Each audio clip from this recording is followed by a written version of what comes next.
चौधरी का प्रणाम और स्वतंत्रता दिवस की अनेकों शुभकामनाएं। आज मैं आपको एक ऐसे वीर बालक की गाथा सुनाने जा रही हूँ जिसको सुनकर आपकी आंखें नम हो जाएंगी। आइए सुनते हैं। वीर अभिमन्यु।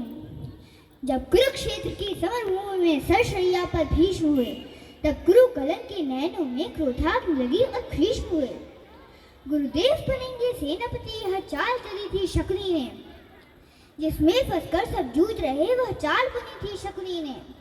इस बार चली थी चाल जिसमें कोई ना संधि हो, गुरुवर के द्वारा ज्येष्ठ पांडव से समरभूमि में बंदी हो। फिर पांडव सेना में गुरुवर ने ऐसा तांडव नृत्य किया, सब समर मुंड से पाट दिया, कुछ ऐसा चित्र विचित्र किया। सेना की यह दशा देख अर्जुन को क्रोध अपार हुआ। बज उठे कृष्ण की 5 जन, फिर गांडीव का टंकार हुआ। कौरव सेना के होश उड़े जब गुरुवर का रथ चूर हुआ। जो सोचा था वह विफल हुआ, सब सपना चकनाचूर हुआ। फिर कहा द्रोण ने दुर्योधन, मैं इससे पार न पा सकता। अर्जुन के रहते धर्मराज को बंदी नहीं बना सकता। फिर कहा त्रिगुटों ने मिलकर हम प्रण पे प्राण लड़ाएंगे। हम अर्जुन को ललकारेंगे और दूर तक ले जाएंगे। हम जान रहे अर्जुन से पा सकता कोई पार नहीं, पर इससे बढ़कर मित्र तुम्हें मैं दे सकता उपहार नहीं। फिर क्या था ऐसी नीति बनी जिसको सबने मंजूर किया। उसने अर्जुन को ललकारा और समरभूमि से दूर किया। अर्जुन के जाते गुरुवर ने कुछ नवीन संरचना की, जिसका भेदन हो सके नहीं, उस चक्रव्यूह की रचना की। पांडव सेना भयभीत हुई, यह देख शत्रुघ्न सुखी हुए। जो सदा शांत रहते थे, वह धर्मराज भी दुखी हुए। नित्यानंद को दुखी देख फिर शेर बबर को जगना था। जो धनी धनुष के बनते थे, उनको भी नाक रगड़ना था। है उम्र 18 बरस, मगर यह बड़ा धनुष का धनु है। सबने देखा कोई और नहीं, यह अर्जुन सुत अभिमन्यु है। मैं इसका भेदन कर दूंगा, यह भेद घर में सुना हुआ। दादाजी चिंता दूर करो, यह सुन साहस 100 गुना हुआ। फिर अभिमन्यु के पीछे कुछ तेज चले, कुछ धीम चले, कुछ पैदल घोड़े रथ सवार, ले गदाधर भीम चले। अभिमन्यु को ना रोक सका, वह द्वार तीसरे पार हुए। पर आस द्वार पर जयद्रथ था, चारों भाई लाचार हुए। अभिमन्यु ने मुड़कर देखा,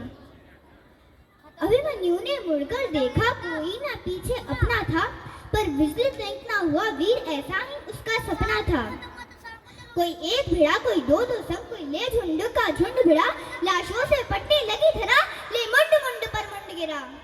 दुर्योधन दुशासन विकर्ण कृतवर्मा अश्वत्थामा को, द्रोण कर्ण को हरा दिया, फिर मारा शकुनी मामा को। वह कर्ण भिड़ा जो दुर्योधन के विजय लक्ष्य की आशा था। वह कर्ण भिड़ा जो दुर्योधन के अंतर्मन की भाषा था। वह कर्ण भिड़ा जो एक साथ 100 बाण चलाने वाला था। वह कर्ण भिड़ा जो दुर्योधन को विजय दिलाने वाला था। सबने देखा, वह अंगराज रथ सहित धरा पर पड़ा मिला। कुछ तेज हुआ तो भाग गया, वह दूर सभी को खड़ा मिला। फिर दुर्योधन हो गया कुपित, ले सबका नाम पुकारा है। सभी से साथ मिलकर मारो, ऐसा आदेश हमारा है। फिर एक साथ भिड़ गए, साथों ने ऐसा काम किया, रथों सारथी को मारा, घोड़ों का काम तमाम किया। तलवार तीर जब टूट गए तो रथ के चक्के उठा लिए। रथ के टूटे चक्कों से कितनों के छक्के छुड़ा लिए। यह देख अलंग शासन ने फिर सर पर गदा प्रहार किया। गिर गया धरा पर वीर, तभी पीछे से उसने वार किया। फिर बारी बारी से सबने उसके सीने पे वार किया। सब नियम युद्ध के भूल गए और ऐसा अत्याचार किया। सब मायापति की लीला है, मैं कृष्ण लिखूं, घनश्याम लिखूं। कितनों को धूल चटाया है, कितने कुर्मों के नाम लिखूं। शब्दों में है सहज सुशीलापन, अब कविता को विश्राम लिखूं। मैं उस बालक अभिमन्यु को अब अंतिम बार प्रणाम लिखूं। धन्यवाद।